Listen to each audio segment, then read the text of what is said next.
The following program, NORML Show Live, is intended for responsible adults only. We advocate for the repeal of marijuana prohibition for adults. We discuss the science, culture, and controversy about America's marijuana laws. We do not advocate or encourage any illegal activity and advise all listeners to learn their state and federal marijuana laws by visiting norml.org, NORML.org. Opinions and claims made by guests and advertisers of NORML Show Live are their own and do not necessarily reflect the philosophy and policies of NORML. Listener discretion is advised.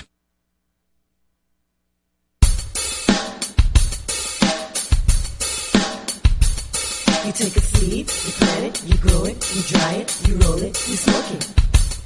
You take a seed, you plant it, you grow it, you dry it, you roll it, you smoke it, and it goes down smooth. Hey! Spanning the continent to bring you the truth about cannabis and marijuana law reform. I smoke pot and I like it a lot. From the promise of legalization. And I think we need to rethink and decriminalize our marijuana laws. To the agony of prohibition. One major responsibility is to encourage people to use less drugs. The National Organization for the Reform of Marijuana Laws presents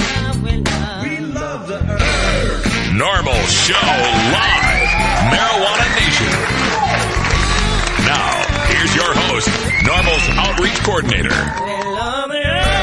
Radical Russ Belville. Good afternoon, tokers and tokettes. It is Monday, December 6, 2010, and it's got to be 420 somewhere in the world. Thanks for joining us for the next 2 hours of news, talk, interviews, information, music, comedy, and more by, for, and about the cannabis community. Our first hour is podcast as the NORML Daily Audio Stash on iTunes and our blog at stash.norml.org. Our second hour is live only for those of you listening to us on Stickam. We'll be taking your calls in the second hour.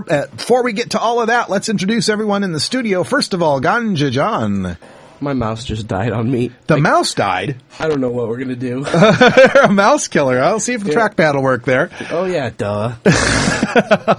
Love having that backup technology. Yeah, there you go. That would have screwed the whole show. Yeah, we can't have that. Also joining us from our virtual studio in Astoria, Oregon is the lovely Cannabis Carrie. Hello. Back in my day, we had to use a mouse for everything. That's right, back in my day. Oh boy, we got a great show coming up for today. In our first hour, we're going to be speaking with Chris Goldstein at Half Past. He's with NORML New Jersey, and we're going to talk about the so-called compromise between Governor Christie and Assemblyman Goscora out there in New Jersey that is going to bring some of the most restrictive laws on medical marijuana will finally be activated in the state of New Jersey, as we call it, the no garden state. At 45 past, a little radical ranting, we're going to talk about Willie Nelson, who is truly demonstrating the Christmas spirit in the face of his arrest in Hudspeth County, Texas. Also, a little note about the rest of us 850,000 Americans who will be arrested for marijuana sometime this year. We also have our daily Toker Tunes Roots Monday. We're going to hear some great music from Huey Lewis and the News. Yeah, Huey Lewis and the News. They're back and better than ever. But first, our hemp headlines with Cannabis Carrie. What's in the news today? Well, today we're going to talk about a statement that Governor Gary Johnson made over the weekend. Plus, a human rights advocacy group has put New York on notice about the way they treat misdemeanor defendants. And also, we're going to go out to Colorado, where they've got some groundbreaking legislation that they're trying to get passed early next year. All right. Also, we have some updates on the Michelle Leonhardt nomination. We'll get to those as we can during the show. And in the second hour, we'll be taking your calls at 971-533-7111. You almost said your cell phone number. I know, I almost said my cell phone number has a 533 in it, and so I keep getting confused. It's just very, very tough for me. Also, we'll be taking your calls in our second hour at the NORML Show Live's Toker Talk Radio. We'll be talking about KushCon in Denver. The NORML calendar is coming up on today's show. All sorts of stuff. Just stay tuned. It's NORML Show Live.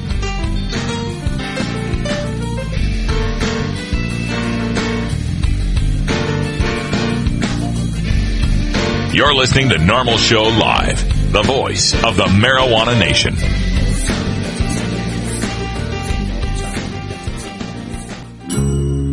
Georgia, Hi, this is Willie Nelson, and I need your help. Alcohol prohibition didn't work in the 20s, and marijuana prohibition isn't working today. It's time we stop arresting law-abiding citizens because they prefer marijuana over alcohol. Nearly 2,000 Americans are arrested every day on marijuana charges. We're unfairly destroying the lives and careers of hundreds of thousands of people each year simply because they smoke marijuana. These are not criminals. They're average citizens like you, good neighbors who work hard, raise families, pay taxes, and contribute to their communities. We need your help to end marijuana prohibition once and for all. It's the fair thing to do. For more information, contact NORML, the National Organization for the Reform of Marijuana Laws. Call toll-free 888-67-NORML or visit their website at norml.org.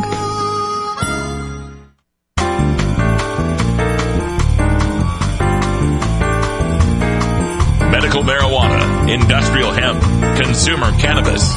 It's time for this week's Normal News with Cannabis Carrie. The former governor of New Mexico and the most honest possible presidential candidate when it comes to cannabis is Republican Gary Johnson. Johnson has been speaking around the country at many pro-cannabis rallies, including the NORML National Convention this year.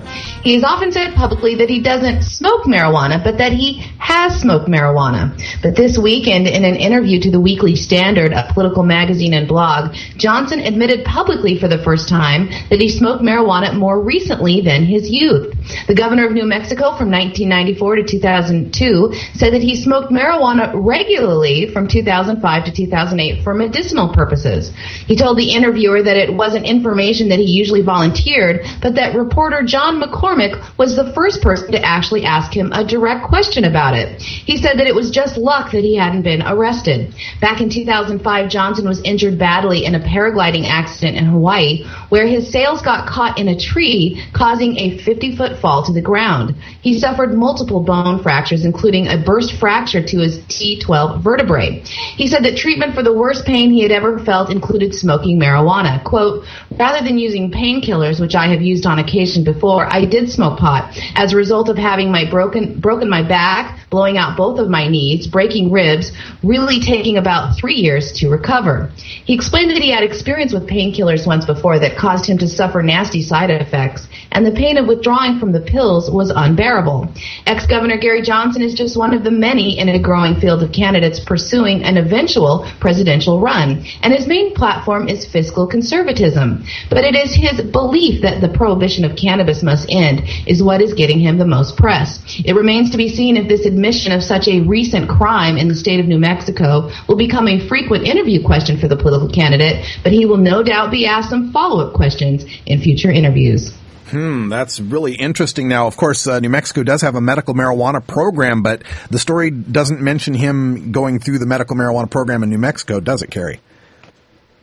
No, and the medical marijuana program in New Mexico, I believed, was instituted in July of 2008. Maybe you can correct me if I'm wrong, but his accident was in 2005. Right, so it would have predated that medical marijuana program anyway. Well, here we've got a guy, Gary Johnson, who he's a triathlete. He's climbed Mount Everest, and he was injured severely in that paragliding accident.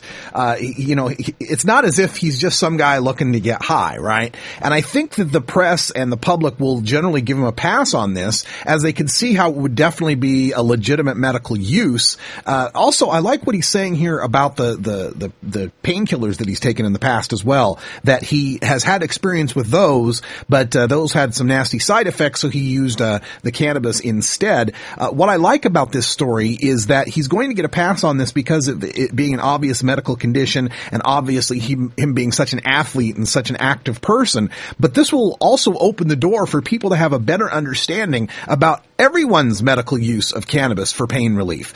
We have these prescription and non-prescription drugs, NSAIDs, non-steroidal anti-inflammatories, that are pushed down the throats of the American people, so much to the point where the FDA has had to come out with an announcement, a warning to people about these over-the-counter painkillers, Tylenols, Aleve, these kind of things, as well as the Oxycontins and Vicodins and such that are causing such problems for people. Their hepatitis toxic. They'll hurt your liver. They have terrible side effects. They stop up your bowels. It's just, we should give people a nice, safe, effective remedy in herbal cannabis across all 50 states for medical use.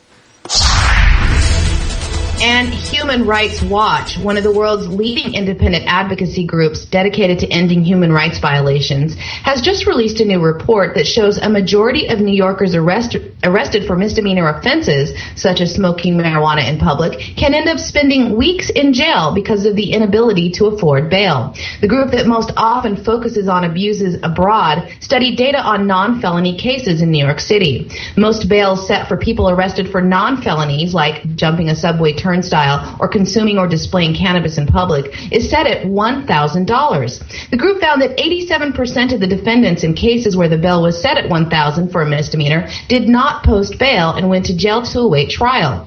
In cases such as these, defendants languished in jail for an average of over 2 weeks. The study also highlighted the math, finding that New York's policy of locking people away for that long before trial cost the state tens of millions of dollars. The supervising judge for Manhattan and New York City Criminal Court, Melissa Jackson, said that the primary reason that judges in the city set the bail amounts that high is because defendants have failed to appear in court in the past if the bail is set any lower. But Jamie Fellner, a senior counsel for the Human Rights Watch, told the New York Times that a defendant's freedom should not be contingent on how much money they have, and said that a pretrial liberty should not be a condition of the size of your bank account. The report raised the possibility that many of the poorer defendants pleaded guilty at arraignments for sentences with no jail time, simply to avoid being behind bars while awaiting trial. Robin Steinberg, the director of the Bronx Defenders, a nonprofit group that provides legal representation to Bronx residents charged with crimes, says that her clients are placed with a choice of staying out of jail and being on Rikers Island and fighting their case. She said almost anybody would plead guilty in that situation, creating pressure on poor people in the criminal justice system for them to plead guilty without regard to whether they were guilty or not guilty. And everyone needs to remember when we're talking about this story, we're talking about the state of New York, which is a decriminalized state. It is decriminalized. It is only a ticket to get yourself caught possessing less than an ounce of marijuana. It's only a ticket, no jail time. So why are we talking about people languishing in jail? Well, because the cops there in New York City, ever since the reign of Giuliani at the time, have come up with this nasty little loophole they can use to get pot smokers thrown behind bars. And it's what Carrie briefly mentioned in the story there, the public display of marijuana. Sure, that ounce in your pocket, if you're caught with it, it's just a ticket. The problem is the cops will stop people, usually young Black and Latino people, and shake them down and say they have to frisk them. And they pat down on their pocket and they can feel what feels to be like a baggie of marijuana perhaps. And they say, oh, it seems like you've got marijuana in your pocket. You know, if you just take it out of your pocket, this will go a whole lot easier. And so the kid goes, all right, and he takes the marijuana out of his pocket. Well, he's just moved from getting a ticket to getting a misdemeanor and handing the evidence right over to that cop, who then takes the cop and books them and sends them to, like they say, Rikers Island, where they're facing $1,000 bail to be able to get out of jail. Now you're talking about some young kid, 18, 19, 20, whatever, who's now in jail, who can't raise the $1,000, who's now stuck behind bars for 2 weeks with the worst of the worst, the lowest of the low criminals in there who will teach him more criminal lifestyle. The 2 weeks that he's gone, if he had a job, now he's lost his job because he's been gone for 2 weeks or longer without any sort of permission. And since he's out of a job, he now can't take care of his responsibilities, feed his family, pay his rent. So what does he do? Turns to crime, turns to dealing weed, and the cycle continues. Let's break this cycle and just fully legalize marijuana so we can end the criminalization of good young people. Colorado is tackling a sticking point in many cannabis legalization debates by asking its legislature if driving under the influence of medical marijuana should be punished the same way as drunk driving. Drivers with a blood alcohol level of 0.08 or higher are charged with a DUI in Colorado. Now, a similar test involving an active ingredient in marijuana, THC, is being pursued with the introduction of a bill where anyone with 5 nanograms per milliliter of blood is considered over the limit. Under Through a proposal expected to be introduced early in 2011, the state would try to create such a threshold limit by law to combat stoned driving. Drivers that are suspected of being impaired by marijuana or any other drugs, including legal prescription drugs, are already required to submit to a blood test or face suspension of their license.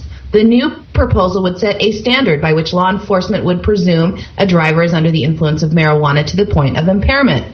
State law already bans drug-related impaired driving, but lawmakers say that a bright line in the way law enforcement officials handle the cases is needed. Arapahoe County Sheriff Grayson Robinson, a member of a commission to study the idea, says there is a growing concern that an explosion in the state's medical marijuana program might lead to more impaired driving. He said that the THC threshold at 5 nanograms per milliliter of blood is the level that research shows is indicative of impairment. The proposal received the commission's full endorsement, although lawyer Sean McAllister, who served on the commission's drug policy subgroup, says that the research didn't take into account the tolerance level of frequent users. He worries that the proposal will unfairly target medical marijuana patients who might have higher THC levels without impairment. He advises patients to wait 4 hours after using marijuana before driving. David Kaplan, the state's former top public defender, said he shares concerns over the 5 nanogram level and whether, quote, there was a strong enough correlation on what impact it has on your driving behavior, unquote. Still, Kaplan, who is the vice chairman of the commission, said he supports the process by which the commission came to its proposal. If the proposal is adopted, Colorado would not be the first state to set a maximum THC limit for drivers because a number of states have a zero tolerance policy for drivers with THC in their blood. Yeah, this is something we've been reporting on at NORML for quite some time, and for anybody out there who's curious about the real scientific information on cannabis and driving, please visit NORML.org. Look for Paul Armentano's white paper called Cannabis and Driving, a Rational Review. It's amazing the studies that have been done. With respect to this proposed law for Colorado, 5 nanograms per milliliter of THC in the blood. Let me explain to people, because you might get confused about this. This is not P tests we're talking about. When we're talking about P tests, what they're testing for is THC-COOH, or THC-COO, or carboxy-THC, which is the inactive metabolite of cannabis. In fact, when they're detecting the inactive metabolite, they're detecting that you're not high anymore, because it takes long enough to metabolize it that you've actually used up the THC in your system. This is not the urine test we're talking about, though. These are blood tests, and in the blood tests, they're testing for active THC, the actual impairing chemical within cannabis. However, even within blood tests, a level of certain nanograms per milliliter of blood do not necessarily indicate one's impairment. As Carrie mentioned in the story, people who have used cannabis for a long time can develop a tolerance to its psychomotor impairing effects. This is a story we reported on in NORML News a couple of weeks ago. The latest study coming out of the Netherlands showing that frequent users of cannabis can build up a tolerance to its impairing effects. Now, this proposed Colorado law would be equal to the law, or somewhat like the law in Pennsylvania, which criminalizes 5 nanograms per milliliter or more as per se impairment. Anything above 5 nanograms, you're busted. Ohio and Nevada have a 2 nanograms per milliliter limit. Anything higher than that, you're busted like a drunk driver. In the states of Iowa, Wisconsin, and Michigan, and Rhode Island, they have a zero tolerance of THC in the blood system. If you have any active THC in your blood, you're considered an impaired driver. And even worse than that, we have states like Utah, Arizona, South Dakota, Georgia, and Delaware that have and Illinois and Indiana that have zero tolerance for metabolites in your urine. So even if they catch the non-impairing metabolites in your urine that can stick around in your system for weeks or even months if you're a heavy user, they will consider you an impaired driver. This is unfortunately the Rubicon we have to cross here in the drug reform organizations, is to decide how we're going to handle this issue of the so-called stoned drivers. Now, we can point out study after study that shows marijuana users drive more carefully, that marijuana users aren't any more likely to get into wrecks, that people that use marijuana often are able to build up a tolerance to its impairing effects. But you know what? That's not going to win in the court of public opinion. We've been saying for a while now, treat it like alcohol, treat it like alcohol. Well, when you treat it like alcohol, people think of drunk drivers and people think of breathalyzers. So now they want us to come up with the magic breathalyzer for marijuana, the magic machine that will tell us when someone is too stoned to drive. It is what we're going to have to face. If that's that's the case, we are going to have to fight for these 5 nanogram limits so that we don't end up with a 2 nanogram or a 0 nanogram zero tolerance limit. This is going to be a very tough battle for us to fight. And I don't see how we can get around embracing a 5 nanogram per milliliter limit without going out and attacking the blood alcohol concentrations in breathalyzers, because they're built on the same principle. The mistaken idea that you can somehow scientifically determine whether or not someone is fit enough to drive based on the chemistry of their urine or the chemistry of their bloodstream. The whole damn drug testing paradigm is out of order in this respect, but if we're forced to have to deal with it, we're going to have to decide on how we're going to fight our battles and what limits that we should or should not fight for. I think it's time we make our blood levels a little higher than 0.5 nanograms. A little bit higher than 5 nanograms per milliliter. We also have news on Michelle Leonhardt coming up in hour 2. We'll be right back after this. It's 20 after the hour, and we have to take a short break, if you know what I mean. Please support these sponsors who support NORML Show Live. Oh, have you ever met that funny reefer man? A reefer man. Have you ever met that funny reefer man? A reefer man. If he said he swam to China, he would sell you South Carolina. Then you know you're talking to that reefer man.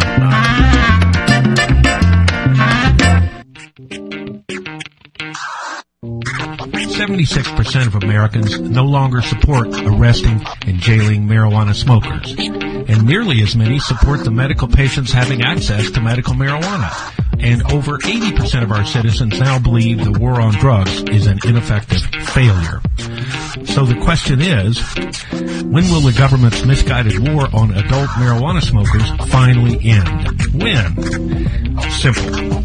When you and your like-minded friends, family, and coworkers get involved with an organization such as the National Organization for the Reform of Marijuana Laws, also known as NORML. My name is Keith Stropp, and I founded the organization in 1970.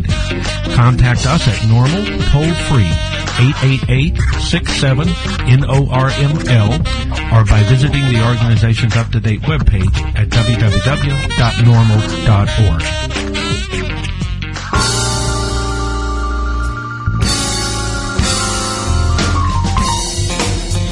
It's time for your daily Toker Tunes, the best in 420 friendly music from all genres that uplifts, entertains, and informs the public.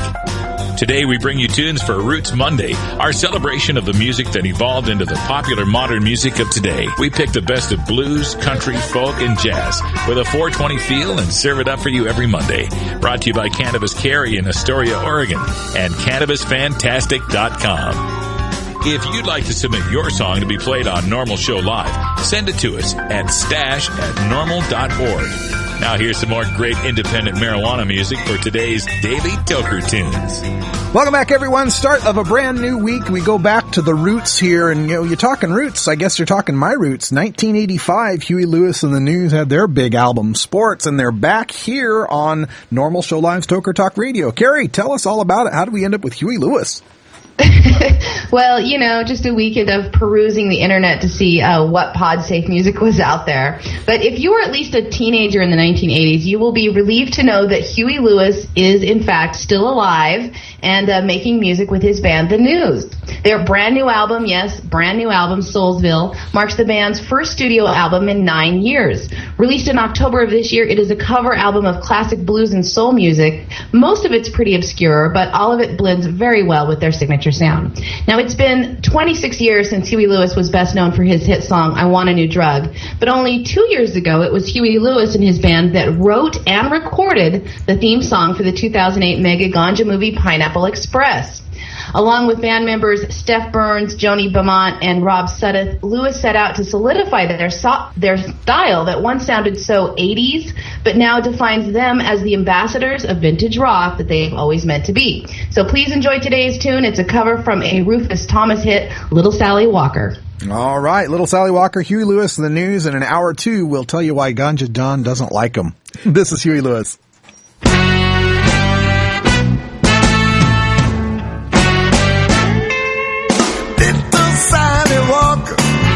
Sitting in a saucer, ride, Sally, ride, wipe your weeping eyes, put your hand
song for your iPod? Check out the Daily Toker Tunes at the Stash blog by surfing to stash.normal.org and choosing Media, and then Toker Tunes from the main menu. It only comes twice a day, but I don't care. It's 420 somewhere. All right, time to check NORML's Cannabis Community Calendar, which you can find at normal.org/calendar. Today, Monday, December 6th, there's a meeting of the Veteran Support Group for Oregon NORML at the Cannabis Cafe, which you can find at 322 Southeast 82nd Avenue in Portland, Oregon. Check out NORML for more details. On Tuesday, December 7th, there are a whole bunch of compassion clubs and medicating events taking place in the state of Michigan. Northern Michigan Compassion Club in Sheboygan, a weekly medicating event in Hazel Park, Michigan, the Greater Torch Lake Area Compassion Club in Alden, Michigan, and the Kalamazoo Area Compassion Club in Kalamazoo, Michigan, all meeting tomorrow, Tuesday, December 7th. Also on Tuesday, Hemp TV is on the air in Albuquerque, New Mexico. Call 505-880-0666 for tickets to the show. On Wednesday, December 8th, Grand Traverse Compassion Connection meeting is happening in Traverse City, Michigan. GTCompassionConnection.org for more details.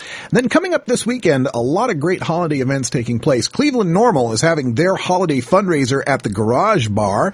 Check out clevelandnormal.org for more information. The Northern Michigan Compassion Club is meeting in Petoskey, Michigan, and there's going to be a public meeting for Johnson County NORML at the Black Dog Coffee House this Saturday afternoon. On Sunday, December 12th, Macomb County NORML is having their meeting in Macomb County, Michigan, in Roseville, Michigan, that is, at Moose Tracks Bar and Grill.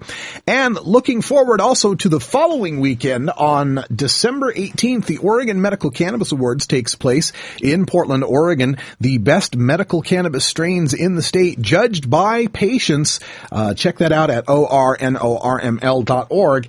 And, of course, the big event we're looking forward to, KushCon in Denver, 300,000 square feet marijuana expo taking place. We are going to be co-broadcasting with John Doe Radio all 3 days of KushCon in Denver, Colorado. That's Denver, Friday the 17th through Sunday the 19th in Denver, Colorado. And we're asking for your help to help support our wireless broadcasting there. We want to bring you all around the arena. It's going to cost a little scratch for us to get some wireless internet for that. So check out our PayPal at radicalruss@gmail.com if you'd like to contribute to the show, contribute to our internet account so that we can bring you the best live streaming with the least drops, and we want to have a good, solid connection for both of our streams, both johndoeradio.com and NORML Show Live. And for more information on all of our calendar of events, check out NORML's calendar of events at normal.org/calendar. Starfish Designs, makers of the original Gandalf. I'm Radical Russ, and when I want to relax, I always have my 17-inch long original Gandalf from Starfish Designs nearby. The hand-blown borosilicate glass is strong and easy to clean, and the design is sleek and sophisticated. Starfish Designs are available from Bend, Oregon at a glass retailer near you.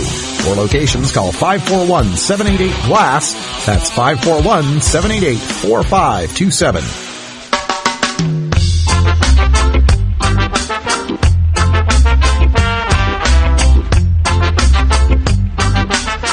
Do you really want to legalize marijuana?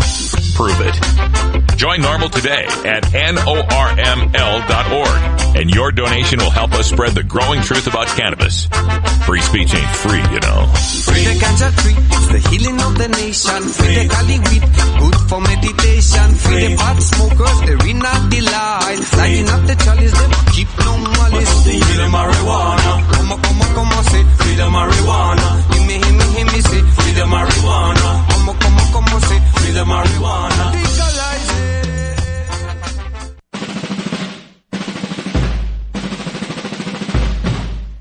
The effects of marijuana prohibition are felt by all Americans in every walk of life, regardless of race, creed, color, religion, social status, wealth, gender, sexual orientation, or even one's use or non-use of marijuana. As the Marijuana Smokers Lobby, NORML hears the stories of these average Americans and brings them to the attention of our policymakers and our fellow citizens in this segment we call NORML Newsmakers. All right, welcome back. Half past here, and we're getting Chris Goldstein from Normal, New Jersey on the line for our Normal Newsmaker segment. We're going to be talking about the New Jersey medical marijuana program and the recent compromise that has been found between the governor, who hates medical marijuana, and the assemblyman who was a part of bringing that medical marijuana to us. Unfortunately, we're having some trouble getting Chris on the line here, so we're going to take a quick break here, maybe play a little bumper while we get the telephone thing taken care of here. Just one moment while we get this taken care of. Also, for more information on the New Jersey medical marijuana program, you can check out normalnj.org. That's the website for Normal New Jersey. Or you can check out the Coalition for Medical Marijuana New Jersey, cmmnj.org. We'll be right back as soon as we can with Chris Goldstein.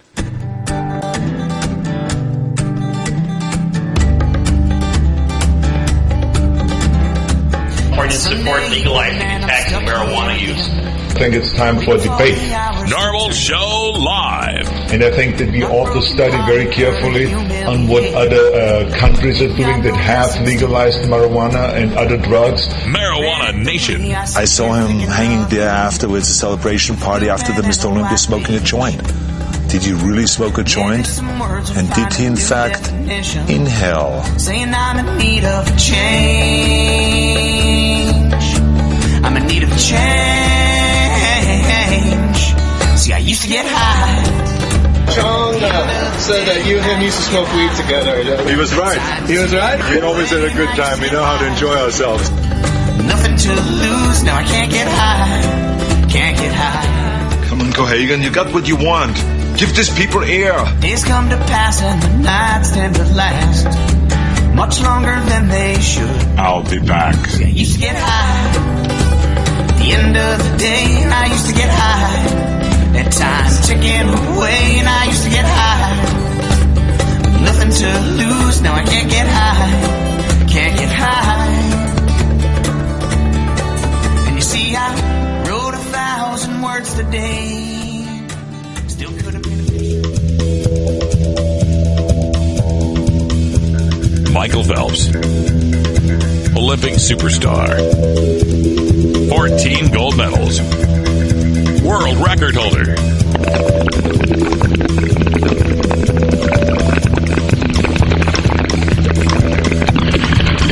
Bomb smoker. So much for that amotivational syndrome.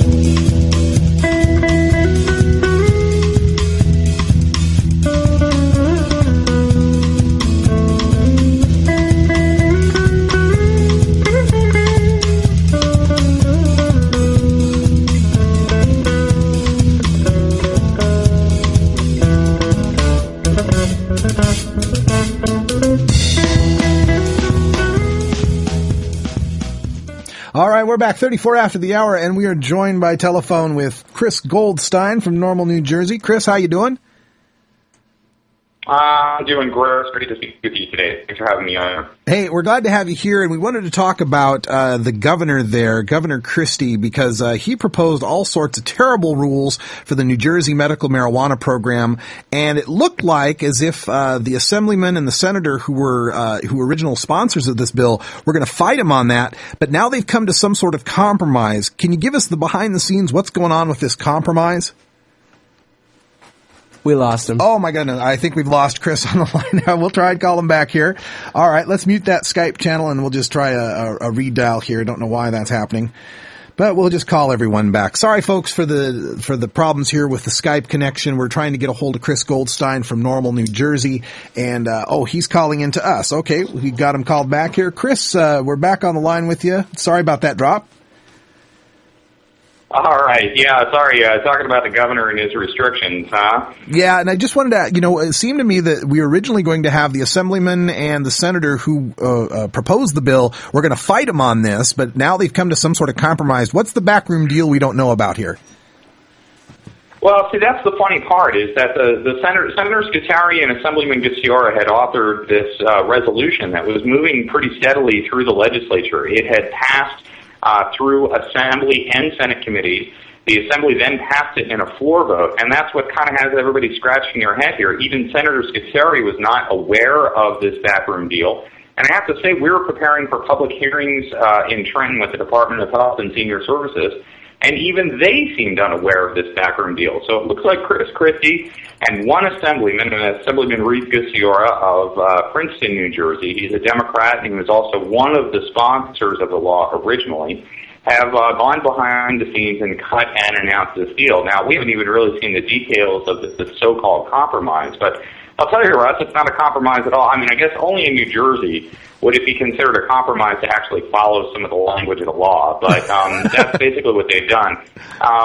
You know, they say they're going to follow the original language of the law with the 6 alternative treatment centers. The really terrible part about the announcement on Friday, other than the fact that they canceled the public hearing for a month, but they removed the one innovation that New Jersey was going to try out, which is to regulate a home delivery service for patients. Now, DHSS had come up with, you know, along with all these draconian provisions, they had come up with this way to regulate delivery vehicles and delivery agents for medical marijuana. They've dropped that entirely. I guess that was part of the compromise. Again, only in New Jersey would it be considered a compromise to actually follow the language of the law and get rid of any things for patients. So we're really kind of stuck. We're waiting to hear back from the senator today and find out if he's going to pursue the resolution. Now, the governor and the assemblyman want to make you believe that if the resolution passes, it'll be years before we have a medical marijuana program, but that's just not the case. The resolution would force a 30-day rewrite. So instead of some backroom deal with a single legislator, you'd probably see a more transparent process to try and get a more reasonable set of regulations here. But, you know, keep in mind, I'm sorry, go ahead. I was going to say, do you think that might be the reason why they don't want to do it that way? They don't want it to be transparent. They don't want the public and the people, the patients that would be so obviously visibly suffering to cause a PR spectacle. Well, certainly. I mean, that's why they canceled the public hearing. You know, they already had, you know, the public is behind us. I mean, 82% of residents support the law. The media is certainly behind us if you read the editorials and sort of rhetoric from even the regular State House reporters and the like out there. So, yeah, I mean, the Christie administration is doing their best to go against that positive media and everything with what they're doing. But also, too, I mean, it kind of skirts the regulatory process here. I mean, that's the whole point. The hearings are part of the regulatory process, not the legislative debate. So why cancel them? Yeah, it's to keep the PR on the governor. But, you know, he started a Twitter war with some of our patients too, Russ. I don't know if you saw that, but, you know, an MS patient named Chuck Kwiatkowski started bugging him on Twitter, and the governor got back to him over Thanksgiving weekend. And they went back and forth a couple times, but he didn't really budge. And then they came out with this announcement.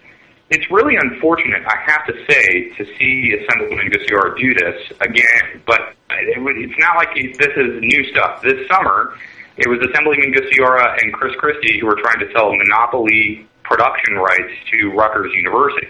Right. And they were also talking about giving the monopoly away to the teaching hospitals. That was the same Assemblyman, Reed Gusciora and Chris Christie working together. So, you know, apparently cutting the medical marijuana deals in the back room is something that these two like to do together, and it is a stirring set of bedfellows on this issue for sure. Yeah, and it doesn't seem like you're getting much back in return. I mean, you said that thing about only in New Jersey could a compromise be, you know, getting what's in the law, and I pointed this out to the listeners that the law, as it was written, called for 6 alternative treatment centers, which most people would say, 6 places that grow and sell cannabis, and then the governor wanted to come back and say, oh, no, 4 of them will sell and 2 of them will grow. I mean, so the compromise is to get back the 6 that we originally were going to have?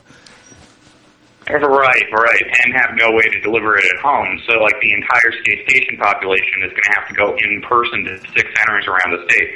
And, you know, again, that's the funny part about all this, is that the regulations never split up cultivation or distribution. That was just what they said they were going to do. So the compromise, so-called compromise, doesn't even touch all the real problems with the regulations from DHSS. And the biggest problem for me is this 10% cap on THC. And this is, I mean, as you know, I mean, any listeners to the stash have got to know that this is a big problem, but you got to understand politically it's an even bigger problem.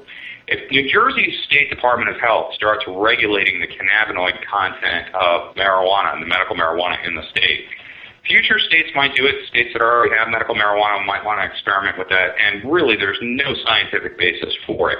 This is looking at medical marijuana down sort of the long barrel of law enforcement's angle here. They're treating medical marijuana as if it were recreational pot, and we need to somehow check the potency. But you don't give somebody half a dose of ibuprofen. You don't give them half a chemotherapy treatment. And there shouldn't be 10% THC in medical marijuana. It just doesn't make any sense in the realm of science. But this is something that the governor and this DHSS are really pushing for, Russ. Mm-hmm. And I have to say that the folks who would run the medical marijuana program in New Jersey, these are sort of aligned with the healthcare industry. And having below 10% THC, 3 strains or less of marijuana at 6 centers in the state, boy, this seems really draconian, like Soviet-style communist medical cannabis to you and I. Yeah. But to the medical healthcare industry, boy, this is the easiest way for them to take it on. They're going to have a set standard of stuff. They can buy it wholesale and mark it up, sell it however much they want out the door. And there's no legal competition. Yeah. So, we're in a real, I have to say that, working on medical cannabis in New Jersey has turned into a very, very difficult playing field for this, mainly because we're not in some sort of political fight, really, but we're in an ideological battle with a former U.S. attorney. And yeah. That's it right there. And plus, I wonder if people can see the unintended consequences of something like this. If you set the THC limit at 10% or lower, the people that will follow the law end up having to smoke more cannabis if they're smoking it. And the smoke is, of course, the harm that we're trying to keep people away from. Or if they're vaporizing it, they're going to have to go and get it more often or be more likely to run out. Or on the other side of the coin, the people who choose not to follow the law, we've just enriched a whole bunch of underground dealers who are going to sell marijuana that's higher than 10% THC. So it's a lose-lose situation for the people that follow and the people that don't follow the law.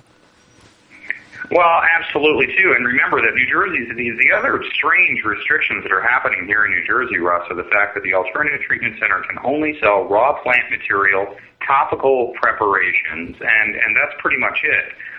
They can't sell any edibles, any tincture, any oil preparations. None of this can be sold at the ATC. And remember that New Jersey passed a law that said only 2 ounces for a month or less. So this is where the 10% THC really is the torpedo for the whole program in New Jersey. And to do one thing if you could get more than 2 ounces per month, and then you could smoke more if it was less than 10%. But at 2 ounces, 10% or less per month, you are going to be in a real problem, and this is going to be a real problem of the situation. So, there's really nowhere else to go at this point other than trying to fight for a more realistic program. 10% THC, 2 ounces per month, no edibles. I mean, what are you going to do here? Yeah. I mean, patients are going to pick up 2 ounces of marijuana. They're going to try and bake a pan of brownies. It's going to burn, and they're going to have no chance to even try again for another 30 days. This is a really tough situation. Let me tell you. If you could design a medical marijuana program that would least serve patients and be the most pain in the ass to try to follow, I think this might have accomplished it. Right, and they're touting it as the new model for the rest of the country. I mean, this is the real joke here. And, again, Russ, I think the funny part is that when I go to Trenton and I talk to the legislators or the regulatory officials here, you kind of have to go into the twilight zone where marijuana doesn't exist anywhere else but under their law. I mean, that's what you're going to have to make yourself believe, You have to make yourself believe that marijuana is a rare, very controlled substance that many people don't find or have access to, and it's very expensive on the street. All of those things are not true. Right. But, New Jersey wants to act in this way, but the problem also, too, and everybody's probably aware of this, is that Chris Christie is not just the governor of New Jersey. He's like this nascent national political figure. And what I see happening here is sort of a test ground for his national platform on marijuana and medical marijuana. And they have played this very closely, folks, and I hope the folks in California are listening here, because the way they've gotten away with this in New Jersey is that they blame California. They say, oh, God, we can't have a California system in New Jersey, so we're going to have all these draconian restrictions. Look, the Californians need to be a little bit more vocal about the fact that they like their medical marijuana access, and they like their program, and it's not fraught with difficulty. And Colorado, too. I mean, they say California and Colorado in the same breath all the time here. So in these places, there's a free market for medical marijuana. And when they say they want the most restrictive program in New Jersey, they don't just mean in the pot and the THC and everything. They don't want a free market here. They don't want a free market industry here. They want a carefully regulated pharmaceutical-style industry, which is, again, Russ, I mean, seriously, we have a major OxyContin problem in the country. The only place that you can get OxyContin is at a doctor, at a hospital, or from a pharmacy, or maybe from a patient who gets it. You can't grow OxyContin in your closet. You're not going to find it growing in the woods. Bales of it are not coming in on trucks from Mexico. OxyContin is diverted by the existing pharmaceutical industry. In New Jersey, they're trying to tell us that the pharmaceutical industry is going to control medical marijuana. My point is they've got to control OxyContin first before we even start to trust them in anything with medical marijuana. Give me a break. Yeah, no kidding. We can't keep marijuana from going into our supermax prisons. You know, who's going to say we're going to control it in any sort of pharmaceutical? Chris, again, before we let you go, I want to make sure we've covered everything here. We've talked a lot about the 10% THC limit. You added in the no deliveries and the limit to 3 strains. Are there any other parts of this compromise that are troubling to the patients of New Jersey? Well, they've left in the physician registry, and, you know, we're used to talking about a patient registry in states. This is to allow patients to get a registry card and avoid any legal prosecution and to sort of keep it all in line for a state program, which makes sense. In New Jersey, what they're requiring is that doctors register as part of a special physician registry for medical marijuana, even before they can recommend it to any of their patients to join the patient registry. So by putting this extra step in for the doctors, and boy, this is really as draconian as it gets, it also requires doctors to tell patients that marijuana is potentially addictive. Although the one thing they did was they removed the provision of wean them off it, I think. I mean, they're still talking about that, though. I don't know I don't know exactly how these regulations are going to play out, and I'm not sure we will until January when they actually seal them up and do the final publication of them. But rest assured, New Jersey is in for a real battle for a realistic safe asset, and I'm not sure that it won't take some serious, in fact, probably new legislation in the next couple of years to bring this program into the realm where it's actually usable by patients. It's such a shame hearing these stories, and especially hearing that this is the model that they might try to push for medical marijuana in the future, making it much more restrictive. Again, I like your advice for the California and Colorado patients to be vocal and let people know how much you appreciate the type of medical marijuana access you have. It's becoming rarer and rarer across this country. Chris Goldstein with NORML New Jersey, also working with Coalition for Medical Marijuana New Jersey. Thanks for joining us here on NORML Show Live, and we'll be in touch again regarding everything out there on the East Coast. Hey, Russ. Thanks so much. Have a great day out there. All right. Don't touch that dial. We'll be right back after a word from these 420 friendly sponsors. Wait a minute. This is Internet radio. There are no dials here.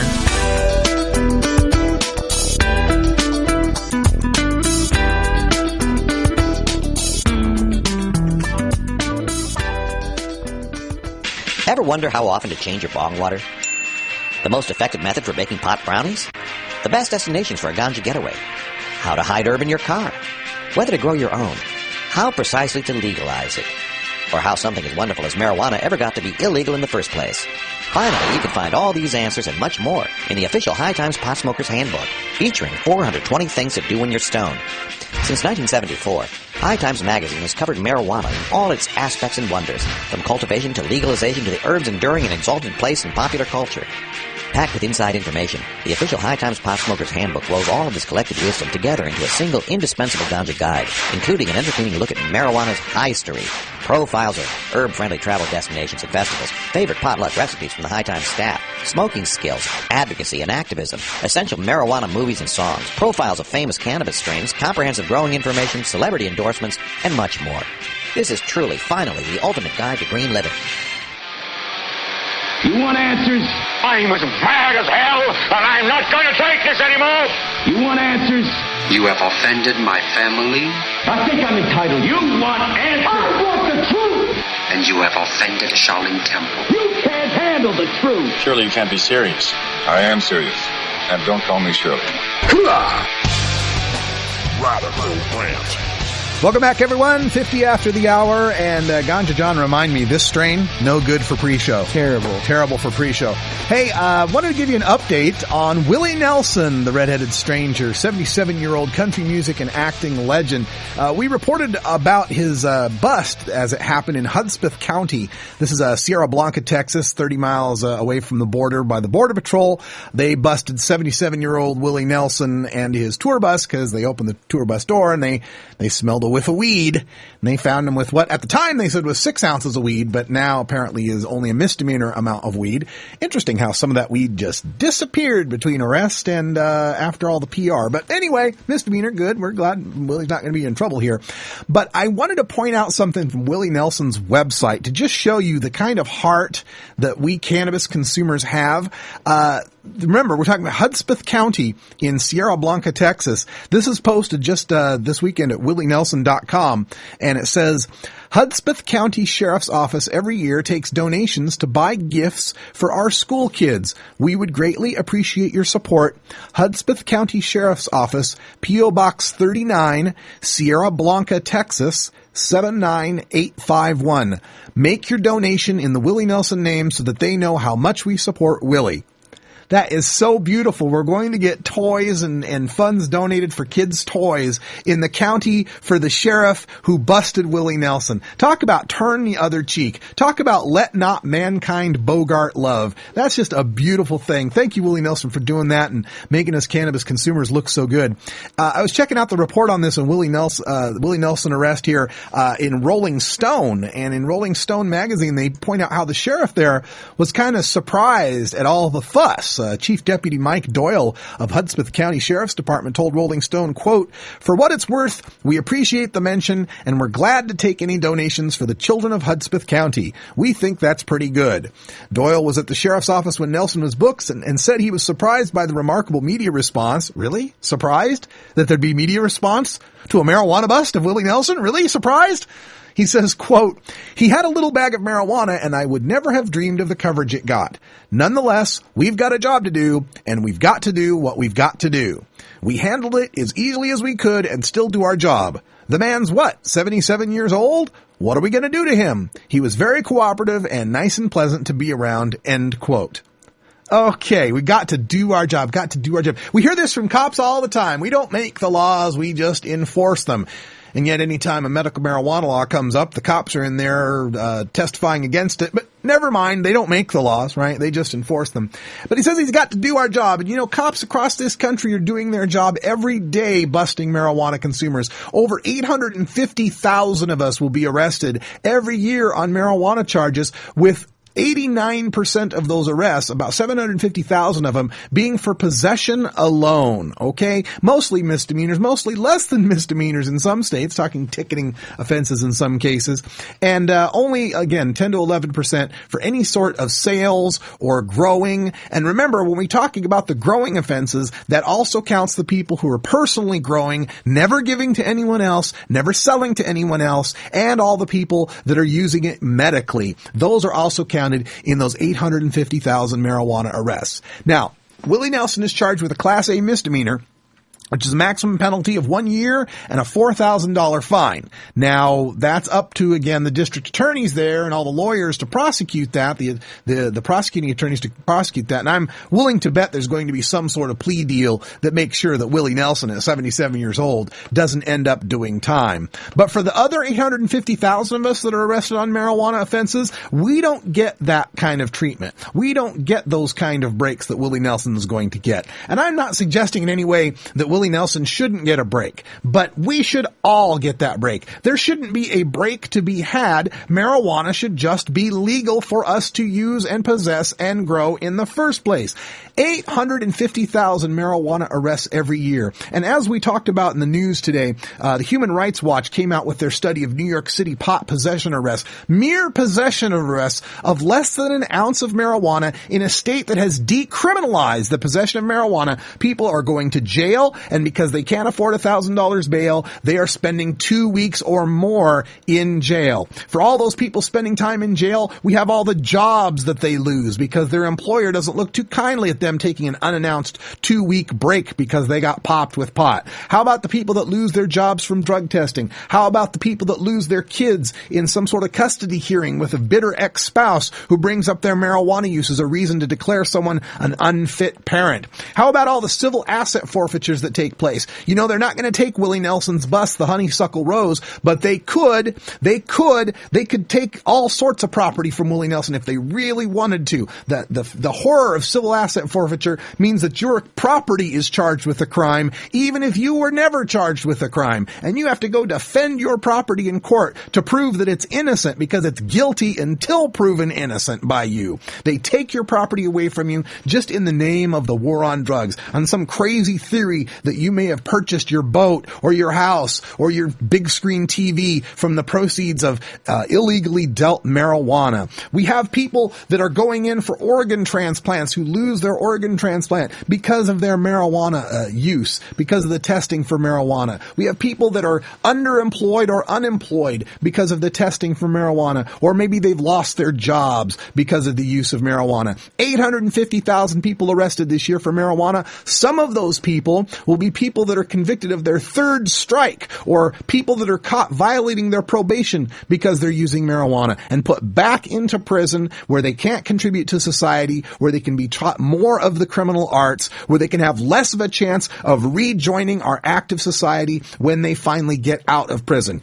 Yes, let's not arrest Willie Nelson. Let's not lock up Willie Nelson, but let's not arrest or lock up any of us. You know, Snoop Dogg also weighed in on this on TMZ just this weekend. And he said that they better leave Willie the fuck alone, man. Willie Nelson is a legend. Sometimes you need to back up off of certain people and have a certain amount of respect for your elders. And Willie Nelson is our elder. Willie Nelson is my people. If you got a problem with Willie Nelson, you got a problem with me, according to Snoop Dogg. Well, yeah, he is our elder. He is a legend. We should have respect for him. But again, he shouldn't be treated any different than any other American who is exercising their American right to use hemp. If experimenting with our consciousness is not a part of life, liberty, and the pursuit of happiness, the Declaration of Independence isn't worth the hemp it was written on. So says Terrence McKenna, and so says NORML Show Live. Free Willie Nelson. Free the 850,000 people that are charged with marijuana arrests every year. Free the 40,000 or so people that are currently sitting in jail right now for a marijuana possession, for a marijuana cultivation, for marijuana distribution, or increasingly conspiracy theories, conspiracies to distribute marijuana, where in some cases drugs aren't even found and people are convicted on conspiracy charges alone. The Willie Nelson case just shines the spotlight on the insanity of arresting and prosecuting people for marijuana. Everybody in the media is treating this like it's some sort of funny story, some sort of human interest story, but what it really does is show how insane it is to prosecute for marijuana, period. It's not that he's 77 years old. It's not that it's Willie Nelson. It's not that he's been known to smoke marijuana all his life. It's that he's a human being, that he's an American citizen in the land of the free and the home of the brave that is charged with the possession of dried vegetable material. This is insane. It's not the America we deserve. Fight for your rights. Free Willie Nelson. Legalize marijuana. Let's be free. Let's be adults. Let's live in the country that we all want it to be. We cannot have our true freedom until marijuana is legalized for everyone. I'm Radical Russ for Ganja John and Cannabis Carrie. Thanks for joining us for Hour 1. Hour 2 is up next. And until next time, take care of each other, tokers.